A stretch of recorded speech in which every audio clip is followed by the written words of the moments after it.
চাই, প্রকৃতি এবং ঘনমাত্রা।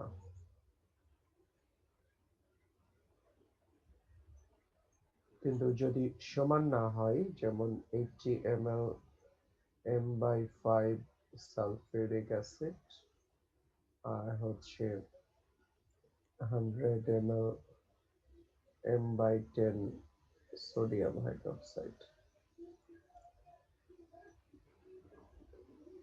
ওইখানেও মিশ্রণের ঘনমাত্রা জানতে চাই, প্রকৃতি জানতে চাই।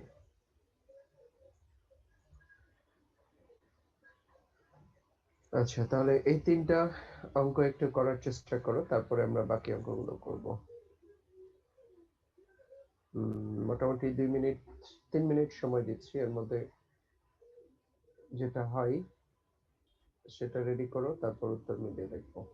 প্রথম থেকে স্যার কি কি করবো ওগুলো আরেকবার একটু বলবেন? হ্যাঁ, যে প্রথম থেকে হচ্ছে এই অঙ্কটার জন্য এই দ্রবণের ঘনমাত্রা বের করবে, এই আচ্ছা স্যার, অঙ্কটার কোশ্চেন জন্য। গুলো মানে এই দাগ দিয়ে এগুলো বুঝতেছি না, মানে কোনটার সাথে কি যোগ করলে ওটা, মানে কোশ্চেনটা আচ্ছা, একটু বলেন। কোশ্চেনটা হচ্ছে 5% সোডিয়াম কার্বনের দ্রবণ, এটার 10 ml এর সাথে 12.8 ml HCl দিয়ে প্রশমন করা হলো, এটার ঘনমাত্রা কত? আর 60 ml 0.5 sodium carbonate, 40 ml 0.5 HCl মিশ্রণের প্রকৃতি ঘনমাত্রা, এটারও মিশ্রণের প্রকৃতি ঘনমাত্রা।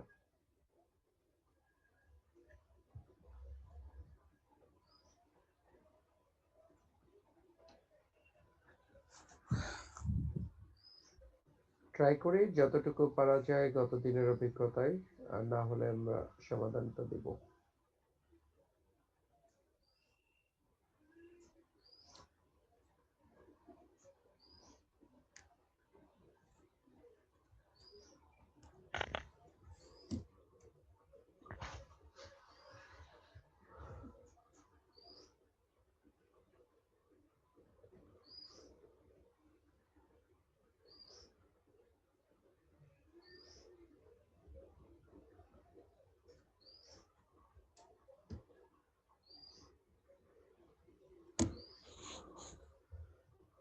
আচ্ছা, ভেজালের একটা অঙ্ক তো করেছিলাম মনে হয় গতদিন, নাকি?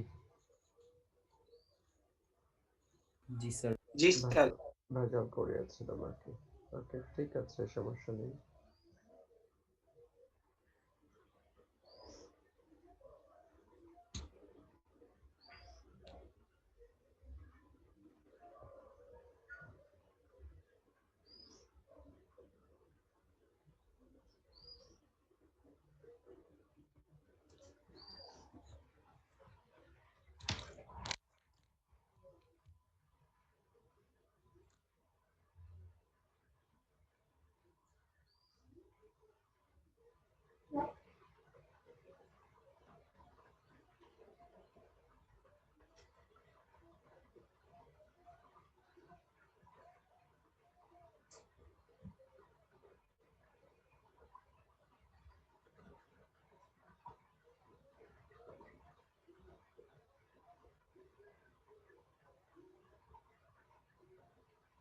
প্রথমটা কত আসছে?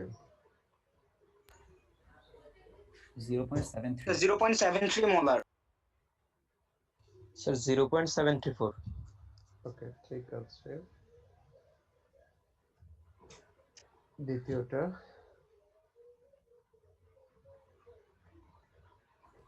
স্যার 0.2 মোলার ক্ষারীয়। এটা হচ্ছে 0.2 ক্ষারীয়।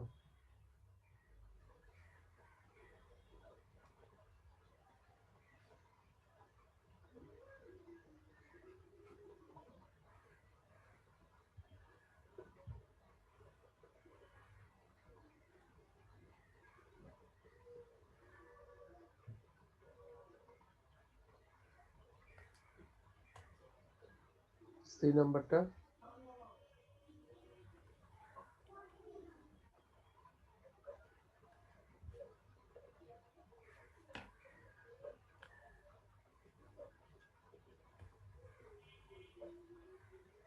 Sir 0.06 molar এসিডিও।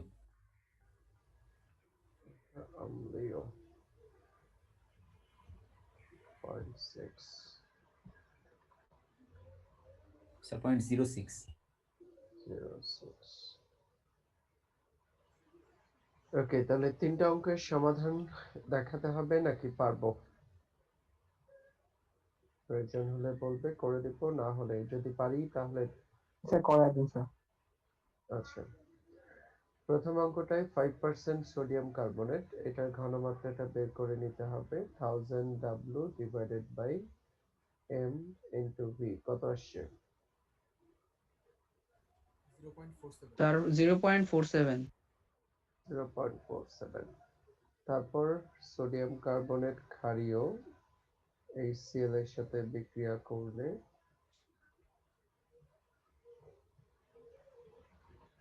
এটা পাওয়া যাচ্ছে। তাহলে মোলারিটি অফ অ্যাসিড বের করব, ভলিউম অফ অ্যাসিড দেওয়া আছে, molarity of base, volume of base, mole number হচ্ছে অ্যাসিড আর বেস। তাহলে এটাতে বসালে উত্তর চলে আসবে। ঠিক আছে, আর দ্বিতীয়টার জন্য মুছতে হবে। তাহলে প্রথমটা হলে আমাকে বলো, তাহলে আমি মুছে ফেলি, তাহলে দ্বিতীয়টা ওখানে করে দিতে পারবো। এক নম্বরটা লেখা শেষ সবার? জি স্যার। জি স্যার। ওকে, মুছে ফেলি, তারপরে এখানে দ্বিতীয়টা করতে পারবো calculation.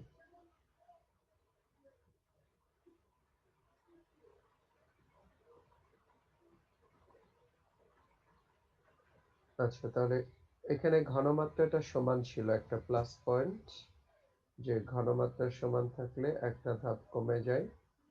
Sodium chloride, carbon die oxide আর H2O 1:2 অনুপাতে রিয়াকশন করছে। তাহলে এটা 60 ml, এটা 120, কিন্তু 120 নাই এখানে। তাহলে 40 ml পয়েন্ট HCl বিক্রিয়া করবে, তাহলে এটা 40 হলে এটা আসবে 20 ml 0.5 m সোডিয়াম কার্বনেটের সাথে। অতএব সোডিয়াম কার্বনেট ছিল 60, বিক্রিয়া হলো এত, তাহলে অতিরিক্ত হবে 60 মাইনাস 20, 40 ml। তাহলে যেহেতু সোডিয়াম কার্বনেট ক্ষারীয়, সেই জন্যই বলা যাচ্ছে যে মিশ্রণটি ক্ষারীয় হবে। আর মিশ্রণের ঘনমাত্রাটা C সমান 1000 W, ডাব্লুটা সরি 1000 W না, V1S1 দিয়ে বের হবে এখানে। তাহলে V2 বের করব, V2 হচ্ছে 40 ml V1 into S1 divided by টোটালটা হচ্ছে 100। তাহলে এটা হচ্ছে মিশ্রণের ঘনমাত্রা। অতএব বি নাম্বার সমাধানটা চেক করে দেখো কোনো প্রশ্ন আছে কিনা।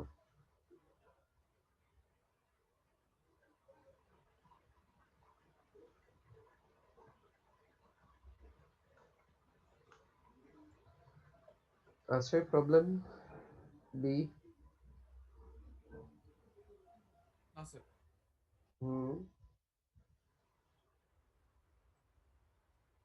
মিশ্রণটা ক্ষারীয় হলো এই জন্যই যে আমরা যে অ্যাসিডিক HCl আর সোডিয়াম কার্বনেট মিক্স করেছি, সেখানে প্রশমন বিক্রিয়ার মাধ্যমে অনুপাত দেখতে পাচ্ছি 1:2।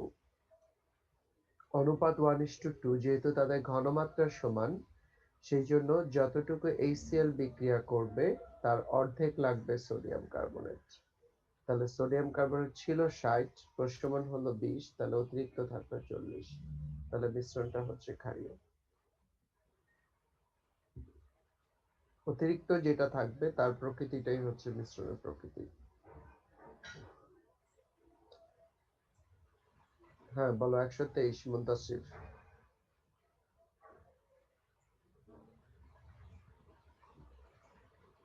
প্রশ্ন আছে মুনতাসির? স্যার ভুলে গেছিল স্যার। ও আচ্ছা, হ্যাঁ আমরা কি মুছতে পারি এটা? জি স্যার। ওকে, তাহলে পরের ক্যালকুলেশনটা দেখে নিতে চাই।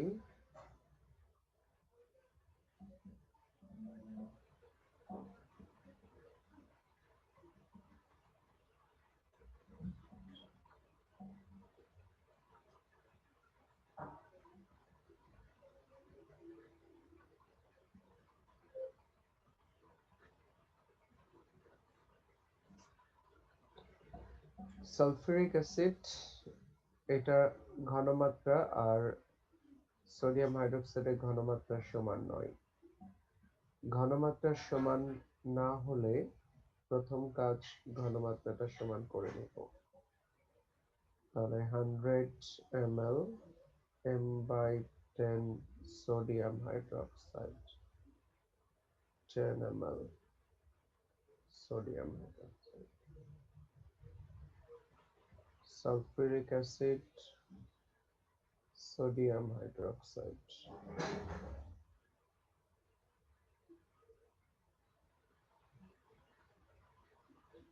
1:2 অনুপাতে।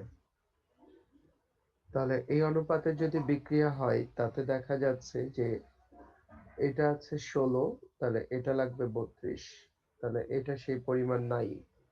তাহলে সোডিয়াম হাইড্রোক্সাইডের সাপেক্ষে আমরা ক্যালকুলেশন করছি 10 ml 1 m সোডিয়াম হাইড্রোক্সাইড দ্বারা প্রশমিত সালফিউরিক অ্যাসিড সমান হচ্ছে 5 ml। অতএব অতিরিক্ত সালফিউরিক অ্যাসিড 16 থেকে 5 বাদ দিতে হবে 11 ml 1 m। তাহলে যেহেতু সালফিউরিক অ্যাসিড বেশি থাকলো তাহলে মিশ্রণটা অম্লীয় হবে, আর মিশ্রণের ঘনমাত্রা হবে V1 into S1 divided by মোট ভলিউম।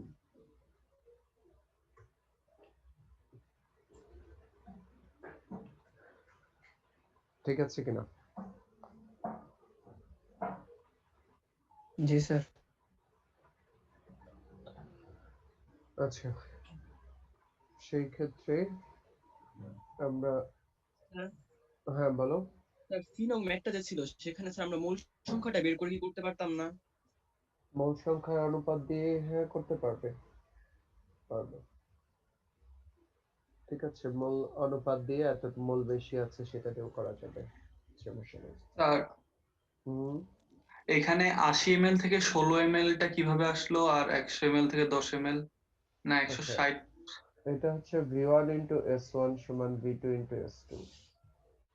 তাহলে S2 কে যদি তুমি 1 ধরো তাহলে দেখা যাচ্ছে V1 into S1 সমান সমান V2।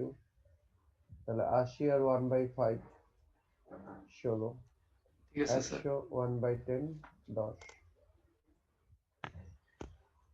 ঠিক আছে? Yes sir. এখানে 1 মোল ধরে নিতে হবে স্যার? না, 1 মোল ধরে নিতে হবে না, কারণ ঘনমাত্রা যদি আলাদা থাকে তাহলে আমরা এত সহজে অঙ্কটা করতে পারি না, সেই জন্য ঘনমাত্রাটা সমান করে নিলাম। সমান করে নিলে বিক্রিয়ার অনুপাত ধরে আয়তনের সাপেক্ষে আমরা পরিমাণটা বের করতে পারবো। আর সমান যদি না ধরো তাহলে তোমাকে টাইট্রেশন করে নিতে হবে, এটা বিক্রিয়া লিখতে হবে, তাহলে দেখতে হবে এত ml এত মোলারের কত ml কে প্রশমন করে, তারপর অতিরিক্ত থাকবে, তার মানে ক্যালকুলেশনটা একটু কমপ্লিকেটেড হয়ে যাবে আর কি।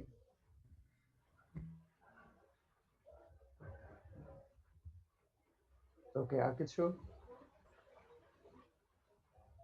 না স্যার। ওকে, এখন আমরা মিক্সড অ্যাসিড বেস টাইট্রেশন করব। যে এখানে দেখা গেল যে একটা পাত্রে সালফিউরিক অ্যাসিড আছে, সালফিউরিক অ্যাসিড আছে কতটুকু 30 ml। এইটাকে প্রশমন করার জন্য আমরা ব্যবহার করলাম 10 ml 0.3 m সোডিয়াম হাইড্রোক্সাইড, আর ব্যবহার করা হলো 20 ml 0.4 m সোডিয়াম কার্বনেট।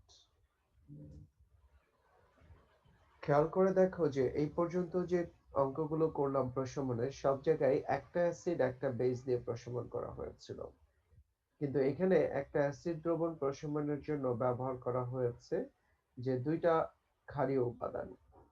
তাহলে এই ক্ষেত্রে জানতে চাচ্ছে যে এটার ঘনমাত্রা কত ছিল। তো এই অঙ্কগুলোতে নিয়ম হলো যে যেটা একাধিক থাকবে সেগুলোকে একটাতে আমরা তুলনা করে নিব। তাহলে 10 ml 0.3 m সোডিয়াম হাইড্রোক্সাইড, এটা আমরা কনভার্ট করে নিলে লিখতে পারি 3 ml সোডিয়াম হাইড্রোক্সাইড, আর 20 ml 0.4 m সোডিয়াম কার্বনেট, এটা কনভার্ট করলে আসছে 8 ml সোডিয়াম কার্বনেট। সো প্রথম কাজ হচ্ছে ঘনমাত্রা সমান ছিল না, ঘনমাত্রা সমান করে নিব। তাহলে দুইটার ঘনমাত্রায় সেম হয়ে গেল, কিন্তু দুইটা কেমিক্যাল দুই রকম আছে। তাহলে এখন সোডিয়াম হাইড্রোক্সাইডকে সোডিয়াম কার্বনেটে অথবা সোডিয়াম কার্বনেটকে সোডিয়াম হাইড্রোক্সাইডে যে কোনো একটাতে কনভার্ট করে নিতে পারবে। আমরা যেটা করলাম সেটা হচ্ছে সোডিয়াম কার্বনেটকে সোডিয়াম হাইড্রোক্সাইডে কনভার্ট করলাম। কিভাবে কনভার্ট করলাম সেটা হচ্ছে সোডিয়াম কার্বনেটকে যখন পানিতে দেওয়া হয় তখন সোডিয়াম হাইড্রোক্সাইড আর কার্বনিক অ্যাসিড তৈরি হয়, এবং সেখানে দেখা যায় যে একটা সোডিয়াম কার্বনেট থেকে দুইটা সোডিয়াম হাইড্রোক্সাইড আছে। অতএব একটা সোডিয়াম কার্বনেট দুইটা সোডিয়াম হাইড্রোক্সাইডের সমতুল্য। সেই হিসেবে বলছে যে 8টা সোডিয়াম কার্বনেট 16টা সোডিয়াম হাইড্রোক্সাইডের সমতুল্য। সেই জন্য বলছে যে এখানে তুল্য পরিমাণ দিয়ে ক্যালকুলেশন করতে হবে, অর্থাৎ তুল্য পরিমাণে মোট সোডিয়াম হাইড্রোক্সাইড হবে, আগের ছিল 3 এখন হলো 16, তাহলে 19 ml 1 m। অর্থাৎ এই যে আমরা দুইটা মিশ্রণ ইউজ করলাম, দুইটা ক্ষারীয় উপাদান, আলাদা আলাদা ক্ষার, আলাদা আলাদা ঘনমাত্রা হলেও এদের টোটাল তুলনাটা হচ্ছে এটা সমান ধরা হয়েছে। তাহলে এখন এইটাকে ভিত্তি ধরে ক্যালকুলেশনটা করতে হবে। সোডিয়াম সালফেট, স্যার এখানে তুল্য পরিমাণ বলতে কি বোঝাচ্ছি? তুল্য পরিমাণ বলতে যে আমরা এইটা দিয়েছি, তুমি এটা ধরে নিয়েছো, তুলনা করছো যে এটা এটার সমান। যেমন দেখা গেল যে আমি তোমাকে দুইটা কলম দিয়েছি, এখন দুইটা কলমটাকে তুমি টাকায় কনভার্ট করছো যে দুইটা কলম সমান সমান 10 টাকা, কারণ এক একটা 5 টাকা ছিল, অথবা দুইটা কলম একটা 2 টাকা একটা 8 টাকা ছিল, মানে দুইটার সমতুল্য পরিমাণ হচ্ছে 10। তো এখানেও দুইটা কেমিক্যাল আলাদা দিয়েছি, দুইটার ঘনমাত্রা আলাদা ছিল, এটা তুলনা করে নেওয়া হয়েছে এটার সাথে। তাহলে এখন টাইট্রেশনের সূত্রে মান বসাবে MAVA MBVB NA/NB। তাহলে মোলারিটি অফ অ্যাসিড এখানে আমরা জানি না, বের করতে চাচ্ছি। ভলিউম অফ অ্যাসিড হচ্ছে 30, তাহলে মোলারিটি অফ বেস, আর এটা হচ্ছে 19 অ্যাসিড বেস। তাহলে এই সূত্রে মান বসালে ক্যালকুলেশন করতে পারবে।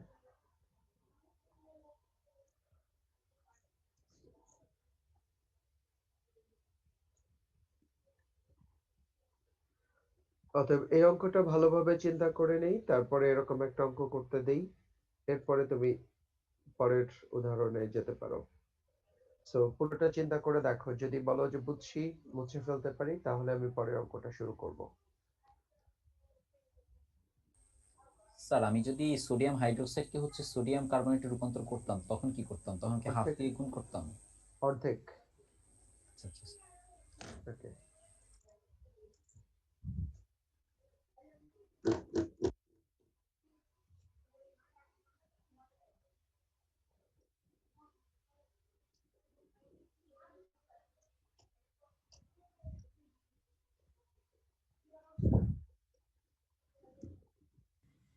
স্যার যে কোনো একটাতেই কনভার্ট করা যাবে না স্যার? হ্যাঁ যে কোনো একটা দিয়ে করা যাবে।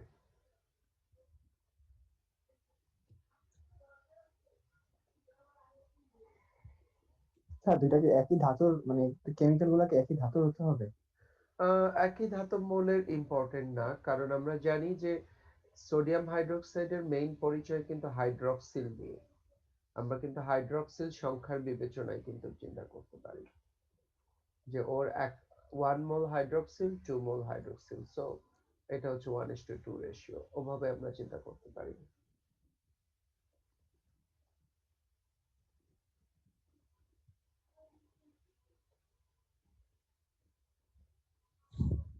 ওকে, শেষ লেখা? জি স্যার। মুছতে পারি? Okay sir. ওকে, জি স্যার। আচ্ছা, এক্স্যাক্টলি সেম একটা অঙ্ক করতে দেই আমরা, সেটা হচ্ছে যে 30 ml হাইড্রোক্লোরিক অ্যাসিড, এটা প্রশমনের জন্য আমরা একটা মিশ্রণ ব্যবহার করেছি। মিশ্রণে ছিল 40 ml M/5 sodium hydroxide, 20 ml 0.1 m sodium carbonate এবং 30 ml 0.2 m সোডিয়াম হাইড্রোক্সাইড। তাহলে এখন এটার ঘনমাত্রা বের করো। এই সিস্টেমটা প্রশমন হচ্ছে। লাস্টেরটাও স্যার NaOH দিছেন? NaOH দিয়েছি, কিন্তু দুইটার ঘনমাত্রা তো আলাদা। প্রথমটা ছিল 1/5। ওকে, আচ্ছা, দুইটা সেম এই চলে আসছে, তাহলে আমি এটা 1 m/8 করে দিই। ওকে, প্রথমটা m/8, পরেরটা 0.1, পরেরটা 0.2। একই অ্যাসিড বা ক্ষার ভিন্ন ভিন্ন ঘনমাত্রা হলে নেওয়া যাবে।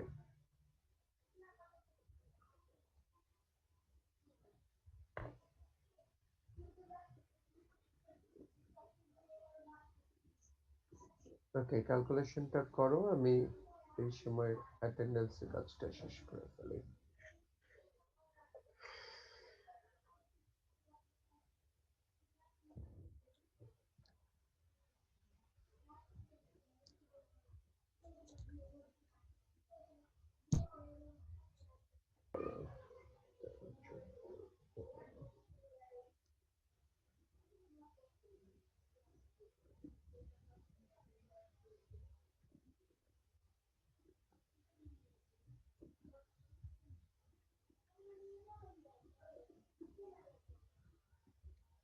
ওকে, 0.5 ঠিক আছে। তাহলে সমাধান দিতে হবে। হ্যাঁ, সমাধান দিব নাকি পারছি? বলো। স্যার ওই যে সোডিয়াম কার্বনেটকে শুধু পানিতে নেওয়ার পরে সোডিয়াম হাইড্রোক্সাইড উৎপন্ন হলো, কিন্তু যদি এমন কোনো যৌগ থাকতো যেখান থেকে আমি সোডিয়াম হাইড্রোক্সাইড পাবো না, তখন? এখানে দেখা যাচ্ছে এই মিশ্রণটা কিন্তু ক্ষারীয়, এখানে এমন পদার্থগুলো দিবে সবাই ক্ষার। জি স্যার। ওকে, তার মানে এখানে সোডিয়াম ক্লোরাইড দিবে না, পটাশিয়াম পারম্যাঙ্গানেট দিবে না, তার মানে হয় sodium hydroxide, calcium hydroxide, potassium hydroxide, যারা হাইড্রোক্সিল দেয় তাদেরকেই এই দলে দিবে। ঠিক আছে? আচ্ছা, জি স্যার। তাহলে এখানে হচ্ছে যে আমরা যদি তুল্য পরিমাণ করি, তাহলে প্রথমটা আসছে 5, তারপরটা আসছে 4, তারপরটা আসছে 6, তাহলে মনে হয় কত, 15 ml না? তাই তো? জি স্যার। জি স্যার। Okay, জি স্যার। ঠিক আছে, ঠিক আছে। তাহলে এটা 15 ml ছিল 1 m, আর এটা 30 ml, তাহলে এটা 0.5, 1:1 বিক্রিয়া তাহলে শেষ। ওকে, তাহলে আর কোনো প্রশ্ন ছিল? আব্দুল্লাহ বলো, 57।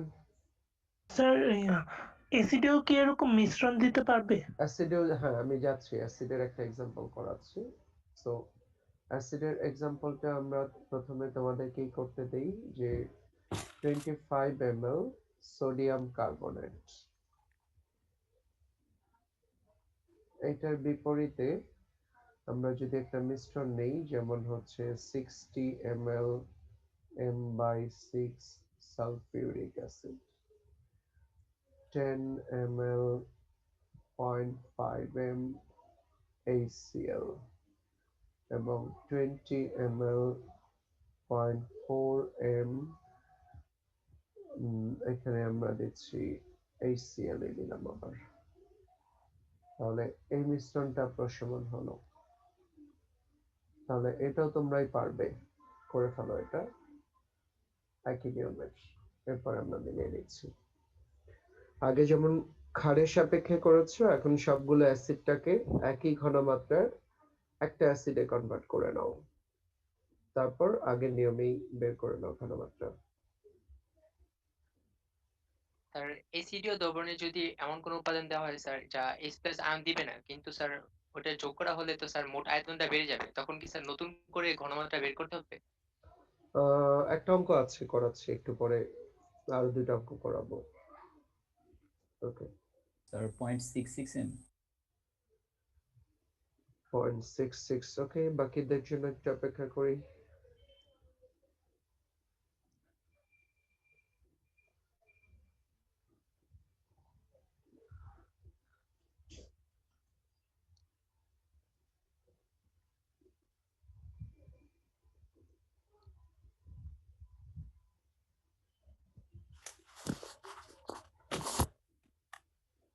পয়েন্ট 66 কিনা, বাকিটা একটু দেখো তো।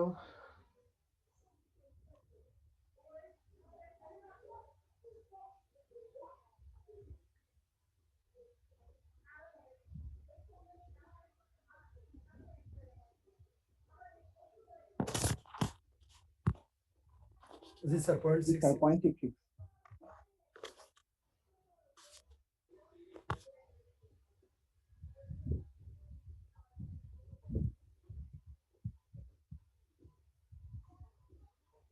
আচ্ছা 0.66 আসছে। আমরা কি সমাধানে যাব নাকি পারবো? স্যার পারবো স্যার। কারণ এখানে আমি শর্টকাটে যেটা দেখাই যে এটাকে কনভার্ট করলে 20 ml 1m HCl, আর এটা কনভার্ট করলে আসবে 5, এটা আসবে 8, তাহলে টোটাল 33। তাহলে MA molarity, VA MB VB NA NB, তাহলে অ্যাসিড আছে এখানে 2 মোল হবে বিক্রিয়ার অনুপাত থেকে, তাহলে টোটাল 33 আসবে, আর এটা হচ্ছে এমবি বের করবে 25, তাহলে এমবির মান আসবে এত। সালফিউরিক অ্যাসিড থেকে হাইড্রোক্লোরিক অ্যাসিড স্যার, এটা স্যার আবার একটু দেখাবেন বিক্রিয়াটা? হ্যাঁ, সালফিউরিক অ্যাসিডটা হচ্ছে যে 60 ml m/6 সালফিউরিক অ্যাসিডকে কনভার্ট করলে 10 ml 1m সালফিউরিক অ্যাসিড সমান সমান 20 ml 1m HCl। কারণ একটা সালফিউরিক অ্যাসিডে যে কয়টা হাইড্রোজেন আছে সে কয়টা হাইড্রোজেন পাওয়া যাবে 2টা HCl এর মধ্যে, সেই জন্যই একটা সালফিউরিক অ্যাসিড 2টা HCl এর সমান, তাহলে 10টা 20টা সমান। জি স্যার। ওকে, তাহলে মুছে ফেললাম এটা। আমরা VAS এ লিখি, সেখানে S টা কি? এস হচ্ছে স্ট্রেংথ। স্ট্রেংথ মানে হচ্ছে শক্তিমাত্রা। শক্তিমাত্রা বা ঘনমাত্রা যে কোনো এককে হতে পারে, আর এটা তো সরাসরি মোলারিটি অফ অ্যাসিড। আচ্ছা, তারপরের অঙ্কটা একটু দেখবো যে স্যার লাস্টের অ্যানসারটা আরেকবার একটু বলতে পারবেন? লাস্টের ম্যাথ লাস্টেরটা কত? 0.33 বলছিল মনে হয়। 0.66 স্যার।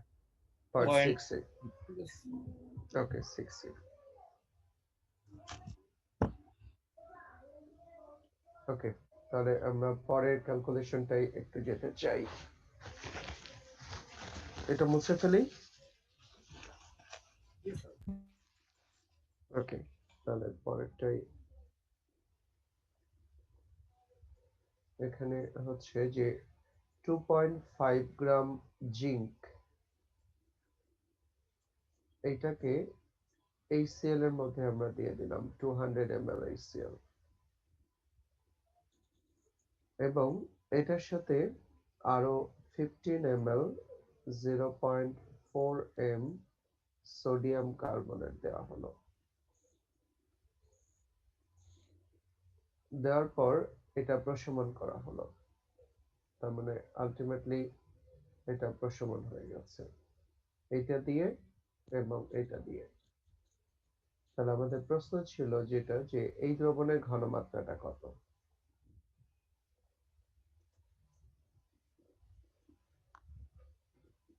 অতএব আমরা বুঝতে পারছি যে এখানে প্রথমে জিঙ্ক এসে কিছু পরিমাণ HCl কে প্রশমন করে গেছে, সো সেই পরিমাণটা নির্ণয় করব। তারপর সোডিয়াম কার্বনেট এসে কিছু পরিমাণ HCl কে প্রশমন করে গেছে, সেই পরিমাণটা বের করব।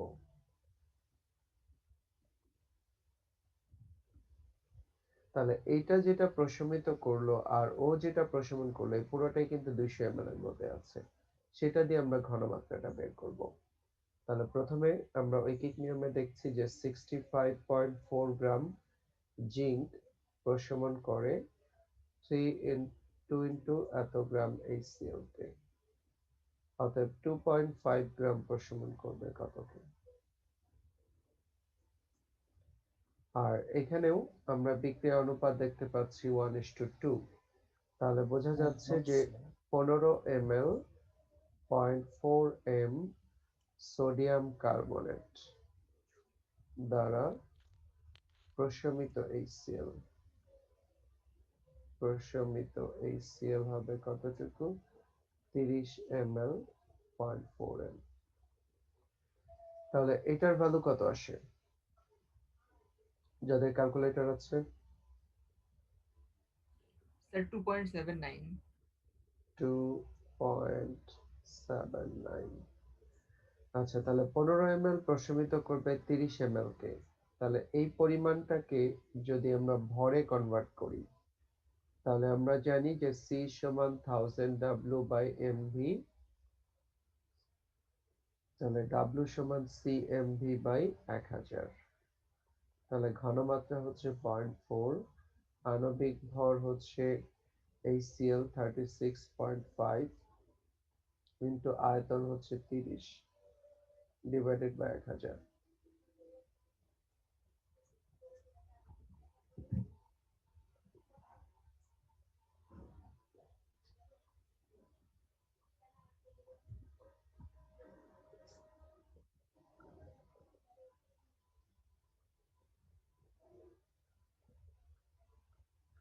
এটা কত আসছে? 0.438। 438, তাহলে 0.438 আর 2.79 যোগ করতে হবে, তাহলে এটা হচ্ছে আমাদের টার্গেট ঘনমাত্রা। এখন দেখো যে ওভারঅল সমাধানটা বুঝে চিন্তা করো যে কোথায় বুঝি নাই বা কি বুঝি নাই।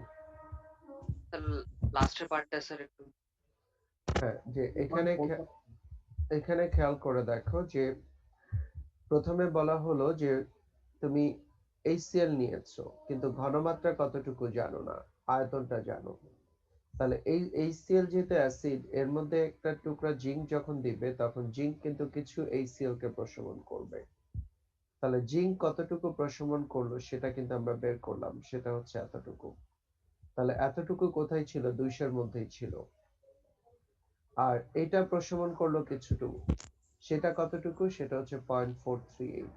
এটাও কোথায় ছিল? 200 এর মধ্যেই ছিল।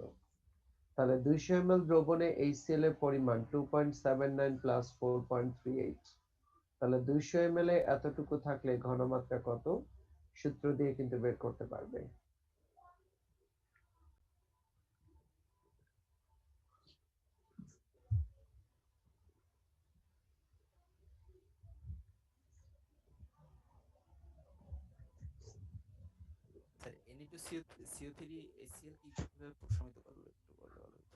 হ্যাঁ, এটা হচ্ছে বিক্রিয়ার অনুপাত থেকে আমরা পেয়েছি যে বিক্রিয়া যেহেতু 1:2 অনুপাতে হচ্ছে, তাহলে সেই হিসেবে দেখা যাচ্ছে যে এখানে দেখা যায় যে যতটুকু অংশগ্রহণ করলো তার ডাবল আসবে, যে এটা 15 নিলে এটা 30 হবে।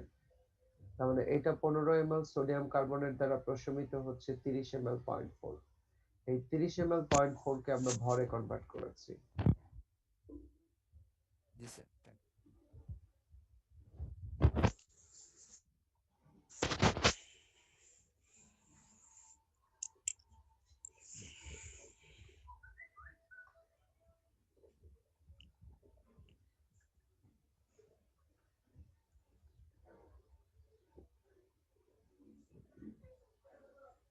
স্যার হুম HCl এর ঘনমাত্রা বের করার জন্য 200 ml ব্যবহার করব নাকি 215 ml ব্যবহার করব?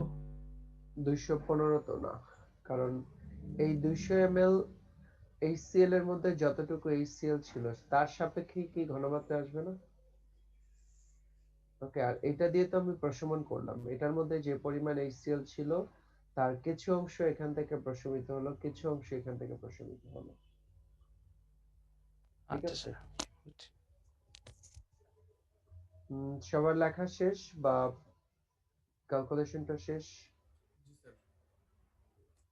বুঝতে পারি? আচ্ছা, তাহলে উল্টাটা যদি হয়। হুম হুম স্যার ওইটা কি এমন হতে পারতো না যে মানে প্রশমিত হওয়া ছাড়া আরো এক্সট্রা HCl থাকতে পারতো না? ওইটা তো হিসাবে আনি না আমরা, ওটা কি হতে পারে? আমরা প্রশমন দিয়ে দিয়েছি, তাহলে যদি এক্সট্রা থাকে তাহলে তো আবার অনিশ্চিত হয়ে যাবে, কারণ এক্সট্রা পরিমাণটা না জানলে তো ঘনমাত্রা বের হবে না। তাহলে যদি এক্সট্রা হয় তাহলে সেটাকেও তোমাকে আরেকটা কিছু দিয়ে প্রমাণ করলে ওখান থেকে জেনে তখন এটা বসাতে হবে আর কি, কতটুকু এক্সট্রা থাকলো। আচ্ছা ঠিক আছে। আচ্ছা, তাহলে আমরা একটা অঙ্ক করে দেখি এখন, এটার কাছাকাছি অঙ্ক, যে ম্যাগনেসিয়ামকে নিয়ে আমরা পরীক্ষাটা করছি। যে ম্যাগনেসিয়াম দেখা গেল যে আমরা সালফিউরিক অ্যাসিডে দিয়ে দিলাম, সালফিউরিক অ্যাসিড নিয়েছি হলো মনে করো যে 40 ml দিলাম, 40 ml m/5 দিলাম সালফিউরিক অ্যাসিড, এবং এটা প্রশমন করলাম মনে করো যে 30 ml 0.8 ml সোডিয়াম হাইড্রোক্সাইড দ্বারা। এটার ভর কত?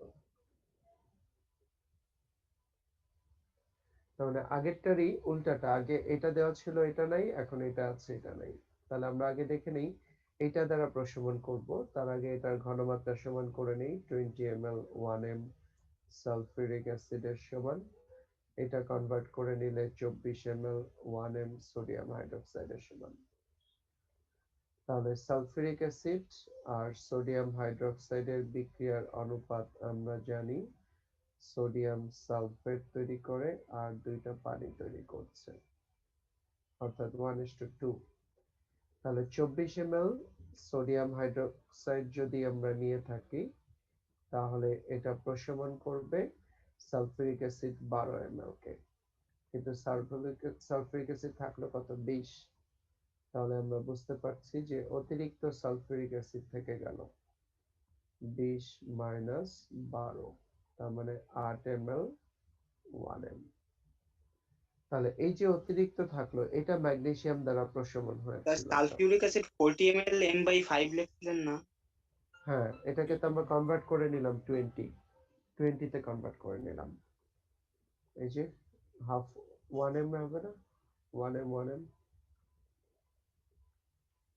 ঠিক আছে, তাহলে এটাকে আমরা গ্রামে কনভার্ট করে নিলাম।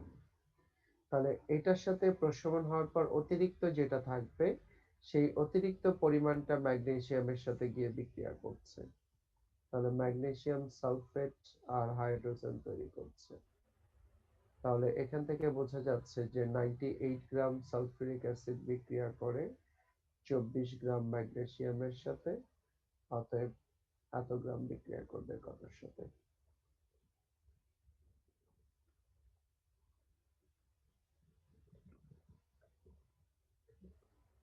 ঠিক আছে, ওভারঅল আমরা একটু চিন্তা করি, ক্যালকুলেশনটা খাতায় লিখতে পারি, কারণ এগুলো দেখা যায় একটু ভিন্ন ধরনের অঙ্ক, দেখা যায় অ্যাডমিশনের জন্য বেশি ইম্পর্টেন্ট এই টাইপের অঙ্কগুলো। অর্থাৎ এই দ্রবণটা দেওয়া আছে, এটা প্রশমন করা হলো প্রথমে ক্ষার, এটা আয়তন ঘনমাত্রা জানি, এটা দিয়ে আমরা এটাকে প্রশমন করে ফেললাম, প্রশমনের পর অতিরিক্ত যেটা থাকলো সেটার ভর বের করে নিলাম। তাহলে বোঝা যাচ্ছে যে এই অতিরিক্ত পরিমাণটা আমরা ভর বের করার ক্ষেত্রে কি করলেন? ভর বের করার ক্ষেত্রে আমরা C সমান 1000 W/mv সূত্র যেটা ছিল এটাকেই আমি ব্যবহার করেছি আর কি শর্টকাটে। তাহলে এখানে W সমান কি হবে? CMV/1000 তাহলে সির মান ছিল 1, আণবিক ভর 98, আয়তন ছিল 8 ডিভাইডেড বাই 1000, এই যে এটাই।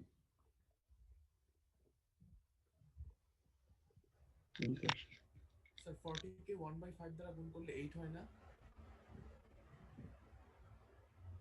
40, আচ্ছা হ্যাঁ হ্যাঁ হ্যাঁ হ্যাঁ স্যার সেটাই স্যার বলতেছি। ও আচ্ছা আচ্ছা ও আচ্ছা আচ্ছা না আমি 0.5 ধরে গেছি, সরি। এইটা হচ্ছে 8 আসবে। দেন এটা যেহেতু 24 ছিল যে না, তাহলে আমাদের এখানে কোয়ান্টিটি বাড়াতে হবে। এটাকে আমরা 20 ফিক্স করে ফেলি, তাহলে এটা 100 ধরে নিই, নাহলে আবার টোটাল ক্যালকুলেশনে গিয়ে চেঞ্জ হয়ে যাবে। হ্যাঁ এই জায়গায় ভুল করেছিলাম। ওকে, এটা 20 ml আসলে তখন আমরা আগের ক্যালকুলেশনটা ঠিক রাখতে পারলাম।